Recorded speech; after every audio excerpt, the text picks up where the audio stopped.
ನಮಸ್ಕಾರ. ಫ್ರೀಡಂ 19 ಸುದ್ದಿವಾಹಿನಿಗೆ ಸ್ವಾಗತ. ಇಂದಿನ ಮುಖ್ಯ ಸುದ್ದಿಗಳತ್ತ ಗಮನ ಹರಿಸೋಣ.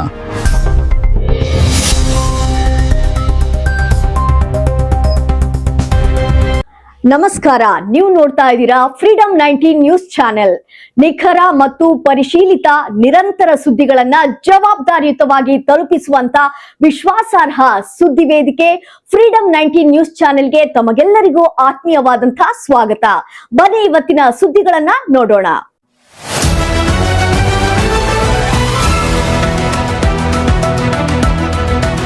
ಬೆಳಗಾವಿಯ ಪೊಲೀಸ್ ಕಮಿಷನರ್ ಕಚೇರಿಯ ಮುಂದೆ ಫೈರಿಂಗ್. ಬೆಳಗಾವಿ ನಗರದ ಜಿಮ್ಖಾನಾ ಕ್ಲಬ್ನಲ್ಲಿ ಫೈರಿಂಗ್ ಮಾಡಿ ಹತ್ಯೆಗೆ ಯತ್ನ. ರಮಿ ಕ್ಲಬ್ನಲ್ಲಿ ಅಟ್ಯಾಕ್ ಮಾಡಿ ದುಷ್ಕರ್ಮಿಗಳಿಂದ ಹತ್ಯೆಗೆ ಯತ್ನ. ಸುರೇಶ್ ಜಾಲ್ಗಾರ್ ಎಂಬಾತನ ತಲೆಗೆ ಗನ್ನಿಂದ ಕುಕ್ಕಿ ಬಳಿಕ ಫೈರಿಂಗ್ ಮಾಡುವ ಮುನ್ನವೇ ತಳ್ಳಿ ತಪ್ಪಿಸಿಕೊಂಡು ಸುರೇಶ್ ಎಸ್ಕೇಪ್ ಆಗಿದ್ದಾನೆ. ತಕ್ಷಣ ಫೈರಿಂಗ್ ಮಾಡಿ ಹತ್ಯೆಗೆ ಯತ್ನಿಸಿದ ದುಷ್ಕರ್ಮಿಗಳು ಸುರೇಶ್ ಪರಾರಿಯಾದ ಬಳಿಕ ಹೊರಬಂದು ಮತ್ತೆ 2 ಸುತ್ತು ಗಾಳಿಯಲ್ಲಿ ಗುಂಡು ಹಾರಿಸಿ ಪರಾರಿ. 5 ಜನರಿಂದ ಜಿಮ್ಖಾನಾ ಕ್ಲಬ್ಗೆ ಎಂಟ್ರಿ. 2 ಹೊರ ನಿಂತ್ರೆ 3 ಜನರಿಂದ ಒಳ ಬಂದು ಹತ್ಯೆಗೆ ಯತ್ನ. ರಮ್ಮಿ ಆಡ್ತಿದ್ದ ಸುರೇಶ್ ಮೇಲೆ ಫೈರಿಂಗ್ ಮಾಡಿ ಹತ್ಯೆಗೆ ಯತ್ನ. ಸ್ಥಳಕ್ಕೆ ಪೊಲೀಸ್ ಕಮಿಷನರ್ ಭೂಷಣ್ ಬೋರ್ಸಿ ಭೇಟಿ. ಘಟನೆ ಬಗ್ಗೆ ಮಾಹಿತಿ ಪಡೆದು ತೆರಳಿದ ಪೊಲೀಸ್ ಕಮಿಷನರ್. ಪೊಲೀಸರು ಬರ್ತಿದ್ದಂತೆ ಓಡೋಡಿ ಬಂದ ಸುರೇಶ್ ಜಾಲ್ಗಾರ್, ಪ್ರಫುಲ್ ಪಾಟೀಲ್ ಎಂಬಾತನ ಮೇಲೆ ಈ ಹಿಂದೆ ಸುರೇಶ್ ಜಾಲ್ಗಾರ್ ಫೈರಿಂಗ್ ಮಾಡಿದ್ದ. ಇದನ್ನ ಸೇಡು ತೀರಿಸಿಕೊಳ್ಳಲು ಇಂದು ಪ್ರಫುಲ್ ಪಾಟೀಲ್ ಕಡೆಯ ಹುಡುಗರಿಂದ ಹತ್ಯೆಗೆ ಯತ್ನ ಮಾಡಿದ್ದಾರೆಂದು ಸುರೇಶ್ ಜಾಲ್ಗಾರ್ ಆರೋಪಿಸಿದ್ದಾನೆ.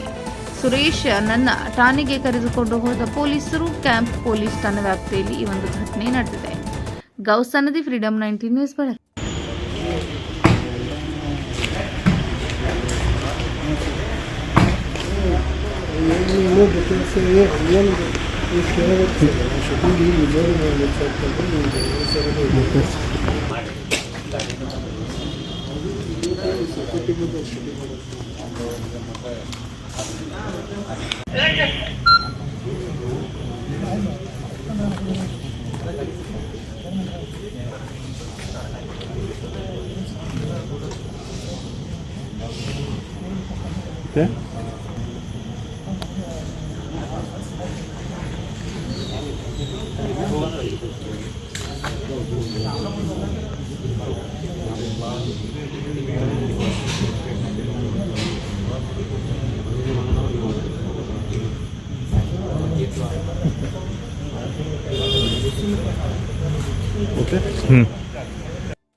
ಯೂನಿಯನ್ ಜಿಮ್ಖಾನಾ ಈ ಜಾಗೆಯಲ್ಲಿ ಒಂದು ಪಿಸ್ತೂಲಿಂದ ಫೈರ್ ಮಾಡೋದು ಘಟನೆ ಆಗಿದೆ.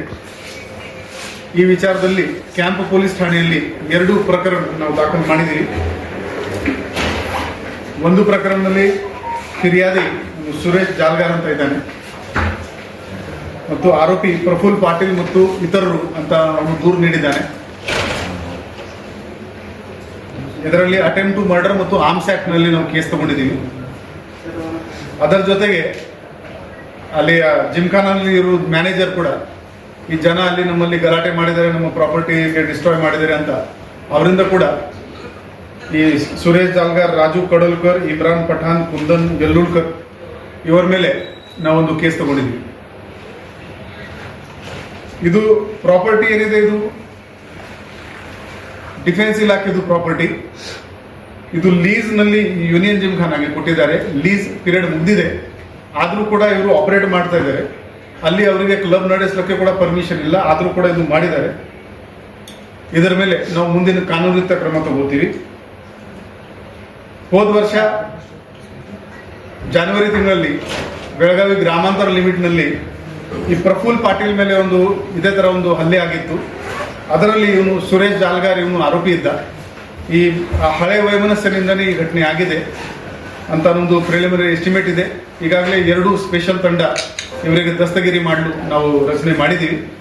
ಹಾಗೂ ಇದರ ಜೊತೆಗೇನೆ ಪೂರ್ತಿ ನಗರದಲ್ಲಿ ಎಷ್ಟು ಕಡೆ ಕ್ಲಬ್ ನಡ್ತಾ ಇದೆ, ಅವರು DC ಅವರು ಏನು ಪರ್ಮಿಷನ್ ಕೊಟ್ಟಿದ್ದಾರೆ ಕ್ಲಬ್ ನಡೆಸಲಿಕ್ಕೆ, ಅದರದ್ದು ಪಾಲನೆ ಆಗ್ತಾ ಇಲ್ಲ. ಇದರದ್ದು ಒಂದು ವಾರದ ಒಳಗಡೆ ಎಲ್ಲರದ್ದು ನಾವು ಪರಿಶೀಲನೆ ಮಾಡ್ತೀವಿ. ಎಲ್ಲಿ ವಿದೌಟ್ ಪರ್ಮಿಷನ್ ಆಗಲಿ ಅಥವಾ ಪರ್ಮಿಷನ್ದು ನಿಯಮ ಬಾಹ್ಯ ಚಟುವಟಿಕೆ ಮಾಡಿಕೊಂಡು ಯಾರು ಮಾಡ್ತಾ ಇದ್ರೆ ತಕ್ಷಣವೇ ಅವರ ಮೇಲೆ ನಾವು ಕಾನೂನು ರೀತಿಯ ಕ್ರಮ ಜರುಗಿಸ್ತೀವಿ. ಸರ್ ಇವರೆಲ್ಲ ಶೂಟರ್ಸ್ ಇಲ್ಲಿಯವರು ಅಥವಾ ಹೊರಗಿನವರು ಮಹಾರಾಷ್ಟ್ರದಿಂದ ಬಂದಿದ್ರು ಅನ್ನುವಂಥದ್ದು ಮಾಹಿತಿ. ಈಗ ನಮ್ದು 2 ತಂಡ ನಿನ್ನೆ ರಾತ್ರಿಯಿಂದ ಓಡಾಡ್ತಾ ಇದ್ದಾರೆ. ಬೇಗನೆ ಇದು ದಸ್ತಗಿರಿ ಆಗುತ್ತೆ, ಆಮೇಲೆ ಎಲ್ಲ ಡೀಟೇಲ್ಸ್ ಶೇರ್ ಮಾಡಕ್ಕೆ ನಿಮಗೆ ಅನುಕೂಲ. ಈ ಇಬ್ರು ಗ್ಯಾಮ್ಲರ್ಸ್ ಇದ್ದಾರೆ. ಇವರ ಮೇಲೆ ಸುಮಾರು ಗ್ಯಾಮ್ಲಿಂಗ್ ಕೇಸಸ್ ಇದ್ದಾವೆ. ಇವನ್ ಸುರೇಶ್ ಜಾಲ್ಗಾರ್ ಮೇಲೆ ಅಟೆಂಪ್ಟ್ ಟು ಮರ್ಡರ್ದು ಕೇಸ್ ಇದೆ ಹೋದ ವರ್ಷದ್ದು.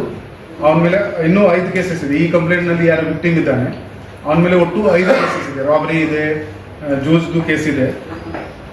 ಈ ಪ್ರಫುಲ್ ಪಾಟೀಲ್ ಮೇಲೆ ಕೂಡ ಹಳೆ ಕ್ರಿಮಿನಲ್ ಬ್ಯಾಕ್ಗ್ರೌಂಡ್ ಇದೆ.